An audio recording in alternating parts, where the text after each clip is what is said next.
So ayun, panibagong araw, panibagong salang na naman mga buddy ng itlog natin na nabili natin kay Sir John Mer Pascual Uba ng Lalalo Cagayan. No? Shout out sa iyo, Sir.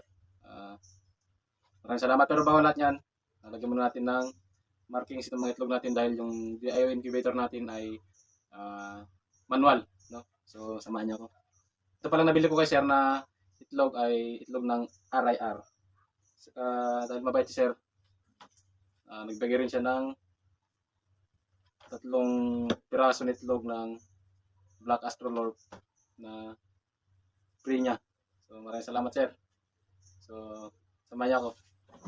So ayun nga mga buddy, no, habang ako ay nagmamarking dyan ng ating itlog na nabili natin kay Sir mula sa Lalalo, ay sa kasamaang palad yung isang nakita natin kanina na may crack ay natagdagan pa ito ng isang may hairline. Ayan yung nakikita natin dyan kanina mga buddy. Kaya ang ginawa ko dyan mga buddy ay hindi ko na sinama dyan yung itlog na hawak natin dahil katagalan nga mga buddy ay maglilik pa yan at magkukos pa yan ng mahawa pa sa ibang mga itlog natin mga buddy. So kapag kayo nga mga buddy ay nakita ng ganyan sa inyong mga itlog ay wag nyo na rin isalang dahil makakahawa yan mga buddy. So samahan niyo ako. So out of 30 na itlog ng RIR, meron tayo ditong dalawa na nakita na ito may crack siya. At ito maliit lang airline pero hindi ko na siya isasama, baka sa loob ng incubator natin ay maglik pa, magkaroon pa ng problema sa mahawa pa sa sa ibang itlog. So itong 3 na itlog ng Black Astrolorp ay all goods naman. So tara, magsalang na tayo.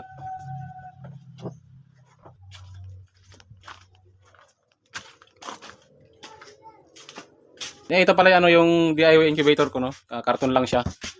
At ito yung setup ko, may andito na yung ilaw at ito yung thermostat na. So saka ito may butas na rin sa gilid na 2, tapos sa taas may 4 na butas. So ganito lang setup ko. Yan. Bali itong ginamit ko pala dito ay yung lumang sapin ng mga anak ko noon na nasira na, sobrang tagal. Sana magdagdagan pa yung hatching rate niya kasi ito yung unang salang ko, no, na out of 30 ang napisa lang ay 12, pero yung dalawa namatay pa. So yung iba hindi fertile kasi, yung iba naman hindi nagtuloy kasi nga nabuna pa ng brownout. So tara, magsalang tayo. So sana mapisa lahat to.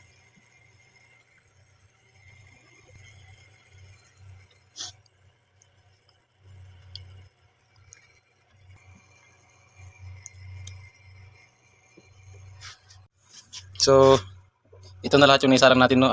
Bale, 28 na itlog ng RIR saka 3 na itlog ng Black Astrolorp. So, bale, 31 lahat to.